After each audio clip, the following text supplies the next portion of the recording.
So first, let's take a look at what we have. We've got 2 Mammoth Riders that are really good at maneuvering, decent at melee. We've got some more melee units. I'll try and group these based on what they're good at.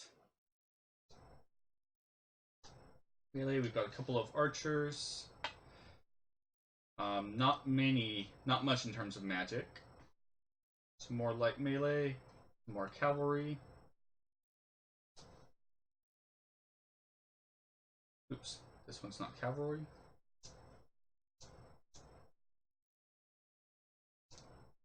Fun fact, when I was starting my collection, for years, I almost only had pony riders for dwarf common units. I think I had 17 pony riders and only one other common dwarf unit before I got some other dice for the dwarves. Let's take a look at what these monsters are. Looks like this guy's good at melee with a hint of magic, the Androsphinx. Gargoyle is also good at melee, and this is not magic but dispel magic. If magic is cast on this unit or the army this unit's a part of, you would roll this die, and if you got dispel magic, then all spells targeting this unit or this army do not take effect. And then the Behemoth. Behemoth is a good support unit. It's good at melee and good supporting units with melee. So looking at this, I'm not very good at ranged attacks. I'm not very good at magic. I may choose to leave those out for this build. So that's 2, 4, 6, 7, 8 points. I would need to remove 7 more points to have a 30-point army.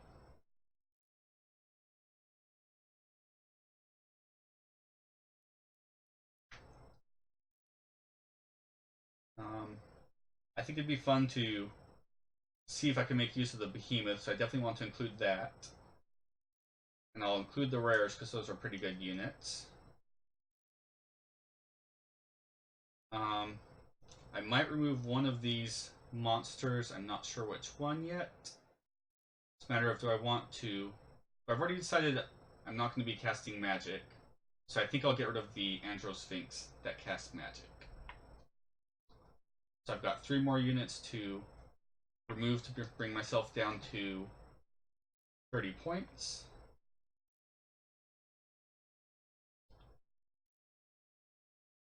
I think my armies are looking pretty good for cavalry. Let's take a look at the light melee. Light melee's got some ranged results, which is not too useful for me. So I'm going to take out 3 light melee commons. So just make sure that's 4, 5, 6, 7, 8, 9, 10, 11, 12, 13, 14, 15. And make sure this is 30 units. 4, 8, plus 9 is 17. Plus 3 more makes 20. 2, 4, 6, 7, 8, 9, 10. So that gives me my 30-point army.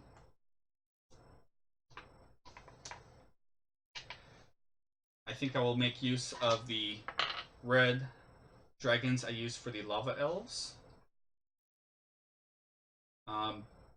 And the city and tower is actually a good choice for the dwarves as well.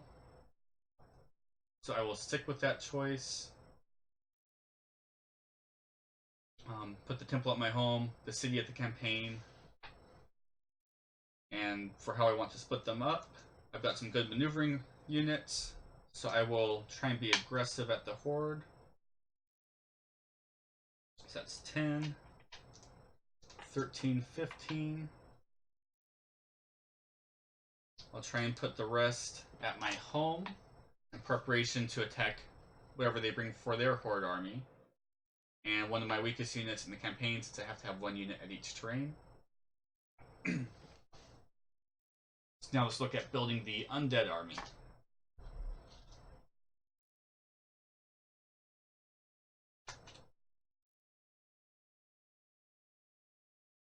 we have 2 Finhound monsters, which have Dispel Magic and melee results.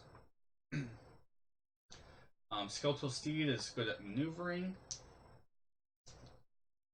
Let's see what else we have here. Ghost is good at maneuvering.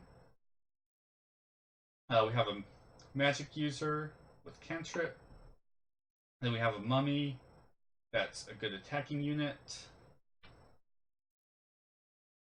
see, we've got some more magic users. Some melee users. Undead, by the way, have no missile results at all. If you're ever making a missile attack, you're basically hoping for IDs. We have quite a few magic users here, so we might be trying to cast magic this game. We definitely have a lot of magic.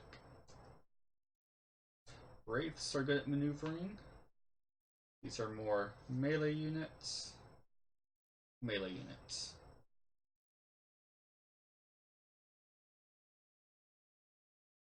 So I'll probably be casting a lot of spells.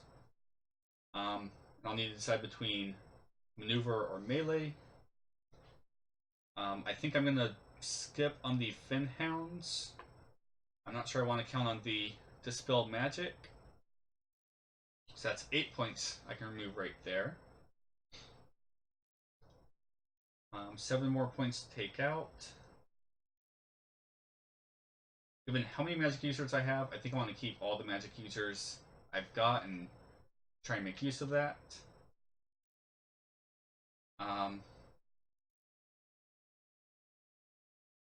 So the question is, do I want to be able to maneuver or attack? Probably attack, since ghosts or undead are not great at maneuvering. So I'm going to take these 3 common maneuvers and remove them as well. I might keep the ghost because the ghost has a decent icon called Vanish. It counts as both saves and the ghost goes to another terrain. So I might try to keep that in. I have 4 more units to remove.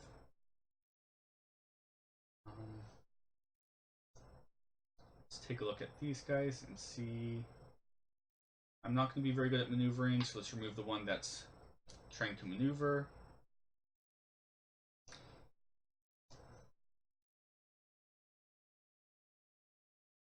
See how many magic users I have. 3 plus 6 is 9, 10. I have 16. So I will probably remove 1 magic user. Make that an even 15 for my magic army. And then I think I have 4 plus 6 is 10, 14, 15. I need to remove 1 more. Again, I'll remove the one that maneuvers. So now I've got my army.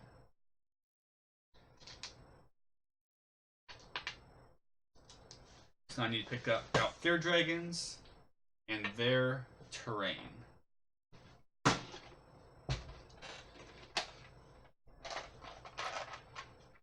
I will choose ivory dragons for them, which anyone can summon ivory dragons. Now for their terrain, they don't like temples. Cities are good. Sending stones are good. Sending stones would be really good since I'm going for magic.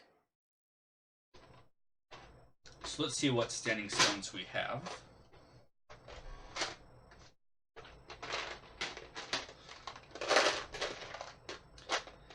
I think a flatland terrain would be good because blue and gold has some pretty good magic icons. Unfortunately, there's not a lot of magic symbols on there.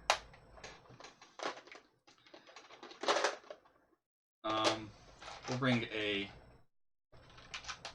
swampland as our other terrain.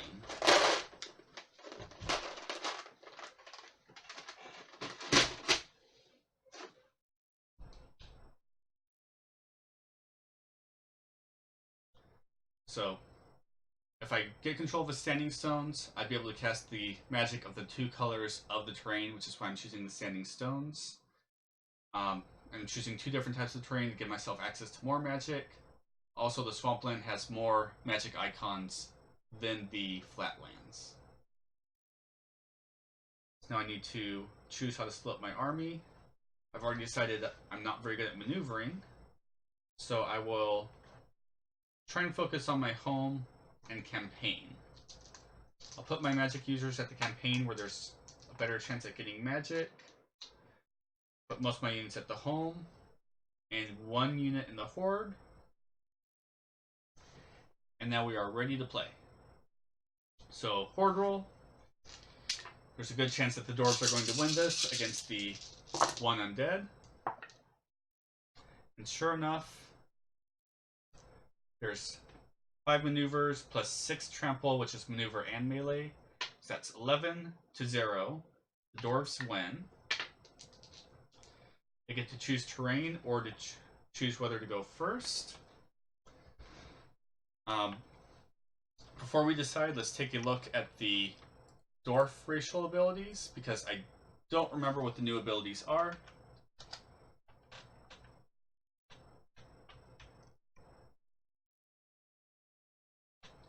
So the Dwarf abilities, when they are at a terrain containing yellow, which would be all of these terrains, it looks like, their melee results count as maneuver, so they will be even better at maneuvering. And if they're at a terrain that contains red, which is only their terrains, then save results count as melee during a counterattack. So that's pretty good.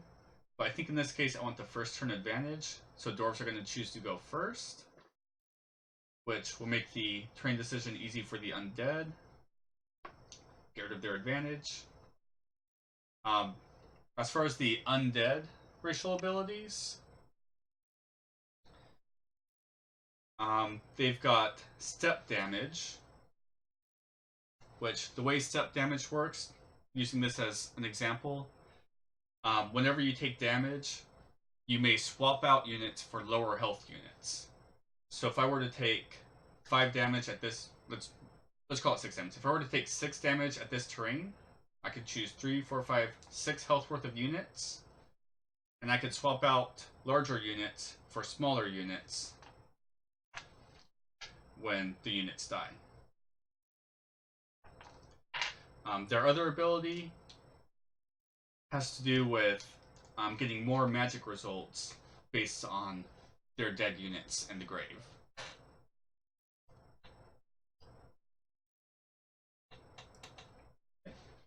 So now we roll these terrains for their starting values. 7 turns down to 6.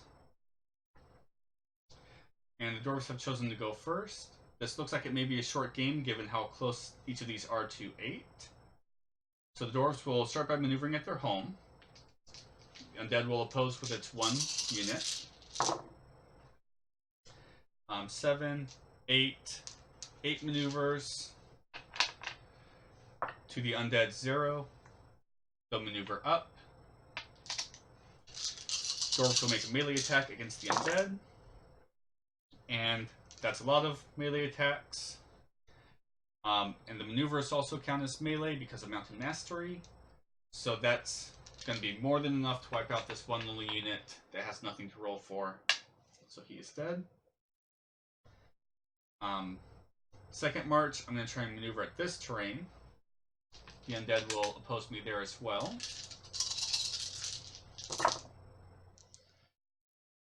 So that's 2 maneuver, not very good. That'd be a great melee roll though. Just rolling to counter maneuver. This is a trample icon on the skeletal steed, so that's 4 maneuvers. Plus 4 more is 8. We successfully countered. Now they will do a melee attack on this army.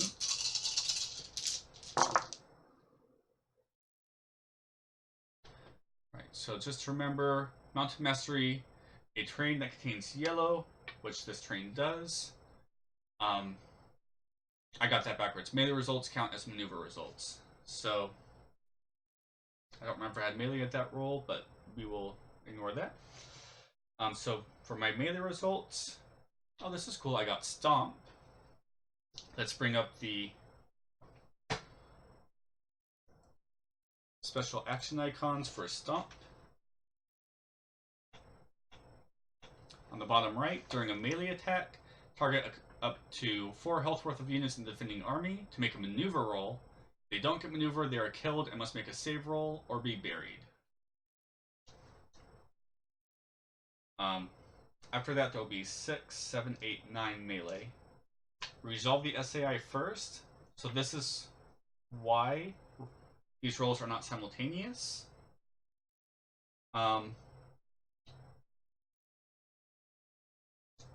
This is interesting. I will pick the 2 medium units. Well, I'll pick the skeletal. What is that? They have to roll a maneuver. That's right. Okay, I'll pick the 2 medium units to roll a maneuver or be killed. I'm trying to maximize my effect of this. So no maneuvers. This one got maneuvers, so this unit dies. Now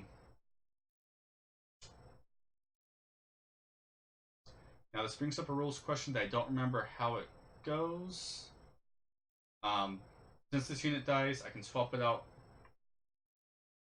for a unit from the dead unit area.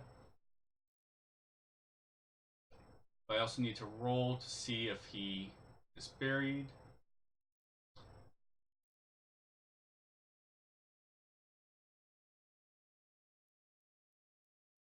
So I'll have to look up how this rule takes effect because I don't remember exactly how it works. But I'm going to finish the SAI and roll this dead unit to see if he's buried. He got a save, so he's good. Now for the step damage, he's going to step down to a lower health unit. Now I'm saving against 9 damage.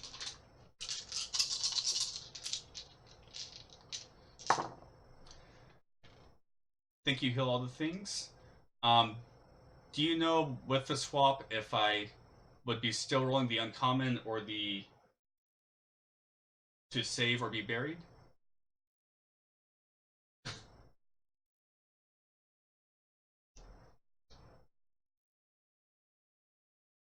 In the meantime, that's 4 saves, 5 damage. So I will choose. I'll choose my monster and my common. The monster will step down to the uncommon.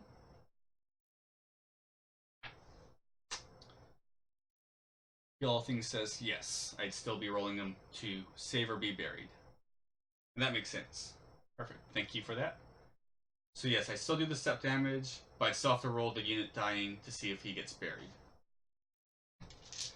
So now they're going to counterattack that attack.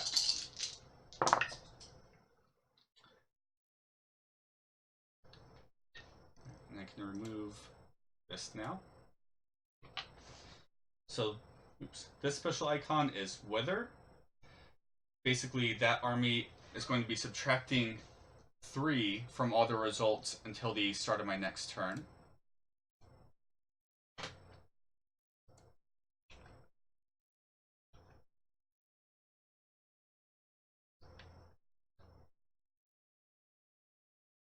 Bring it up here so you can take a look. They're in the bottom right, Wither. So during a melee attack, until the start of my next turn, that army subtracts 3 results from all rolls they make. I don't have a card for Wither, so we will try to remember that that is Wither, subtracting 3 results. And then 4 melee coming in at the army. So defending against the 4 damage. We definitely have enough saves to save against the 4 damage.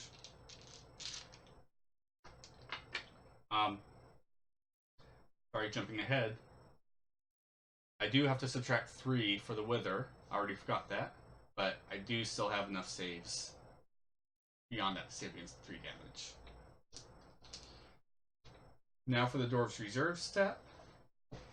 I don't want to retreat too many units here because I want to hold this 8, but they're not going to be too useful once I take it, especially since I can't do much range or magic with this army.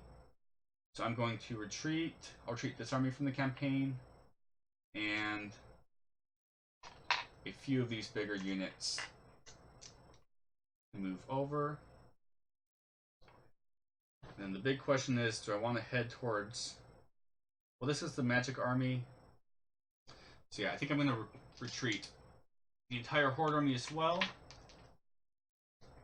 When this entire army leaves, the effects affecting the army are gone. They stay at the location, not with the army, so this effect ends early because of that. And I'm going to plan to bring this army out to the campaign later. So now it's the Undead's turn. Undead doesn't have a whole lot to do, so they will maneuver this up to 6. Second March will maneuver this up to 7. And then for the reserve step,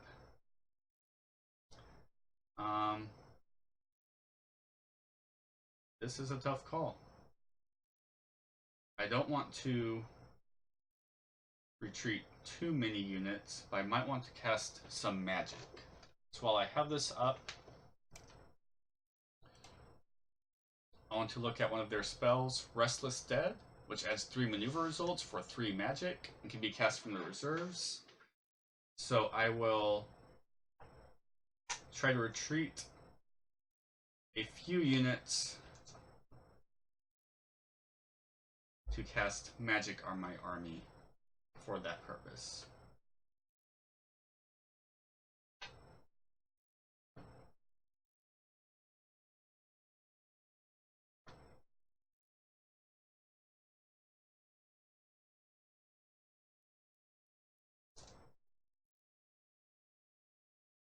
And let's retreat some melee units. Well, since I'm not going to be marching with this army next turn anyways, I'll retreat them all. And I might be able to move my melee army out here, preparing for a big battle. So now it's the Dwarves army's turn. They're going to maneuver this up to the 8th. I don't have any useful spells to cast from the reserves. I will take a shot at getting a missile result on these guys. Nothing. So that'll be a very short turn. I will reinforce everything to the campaign.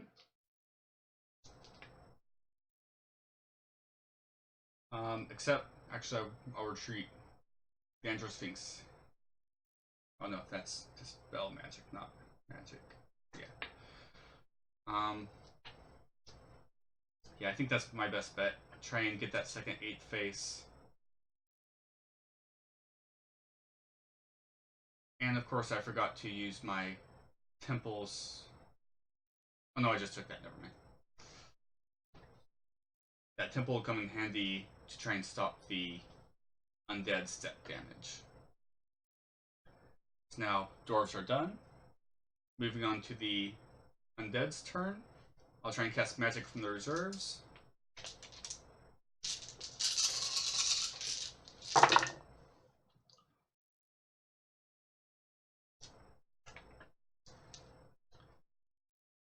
Let's make sure I remember their bone magic ability correctly. So when an army containing undead takes a magic action, each undead unit that rolls at least 1 non-ID magic result adds an additional magic result up to the number of dead units. So I could have done it up to twice. I only got 1 non-ID magic, so I'm adding 1. So that's 2, 3, 4, 5 magic. We know that 1 spell costs 3. Is there anything I can cast for 2 from the reserves? Nope. My other option is to cast Open Grave on this army, which more or less would protect my units there when they die. That might be a better option, so I can try and Yeah, I think that might be a better option. I'll try and cast Open Grave on this army. So until the start of my next turn, units in this army that are killed following a save roll by army targeting effects, not unit targeting effects, go to my reserve instead of the dead area. So a save roll must be possible, and it must be targeting the army. So my second action, I'm going to try and maneuver this terrain. I'm going to hope I can take the 8th phase. Dwarves will contest. I got 5 maneuver results.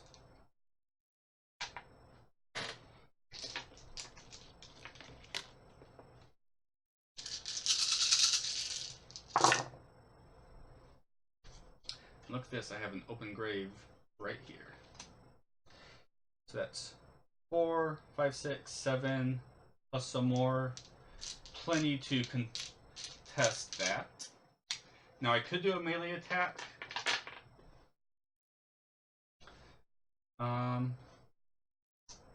That's a good question. With my open grave, it might be a good idea. I do have a few SAIs that are dangerous, though, so it would be a risk. Without the open grave, I would not have attempted a melee attack, but with it, there's still a risk, but I will try it. I'll try a melee attack and see what happens. And that's actually pretty good. 3, 6, 7, 8, 9, 10, 11 melee. Much better than I was hoping for. So rolling the save against 11 melee.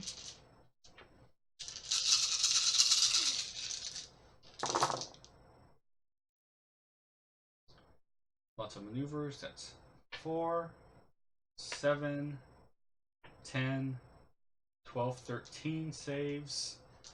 So no damage to the Dwarves. The Dwarves will counterattack, hoping for one of those SAIs that will kill the Undead despite the open grave. And that's a lot of melee. 4, 5, 6, 10, 11, 12, 15, 18, 21, 22 melee. No special actions, but 22 melee, which will probably kill all these units. 3, 4, 5, 6 saves. So that's 16 damage. 6, 7, 8, 9 health worth of units. Because of open grave, they go to the reserves. And this is why it's sometimes good to play things out. I overlooked the fact that I have no army here, so this spell expires. I counted on this during the Dwarf's turn, but the spell expires because I have no army at the campaign. That's very unfortunate. But I will still reinforce everyone to the campaign.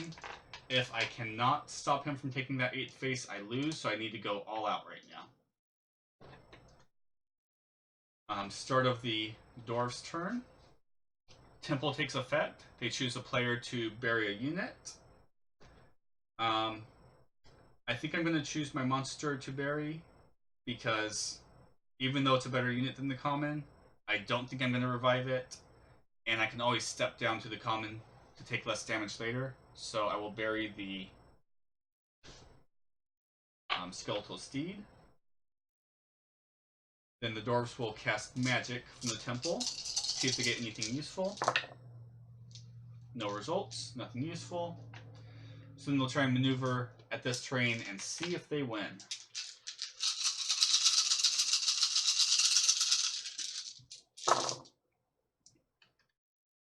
So, and I believe, because it's a gold terrain, melees are maneuvers.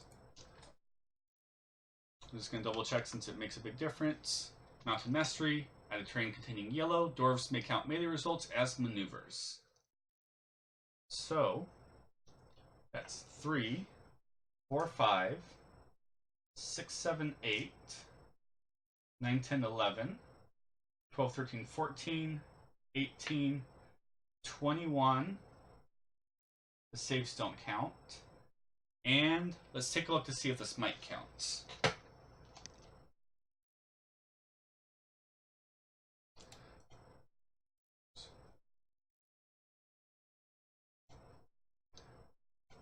So if we read smite, it Special action icons, they will have a result during these specified phases.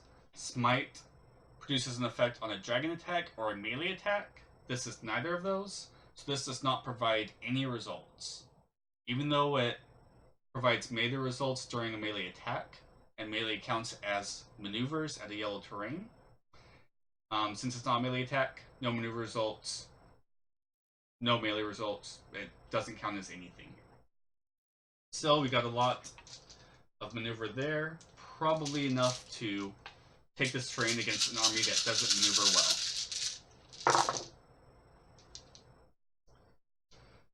Let's see if we have any maneuvers. We have one maneuver.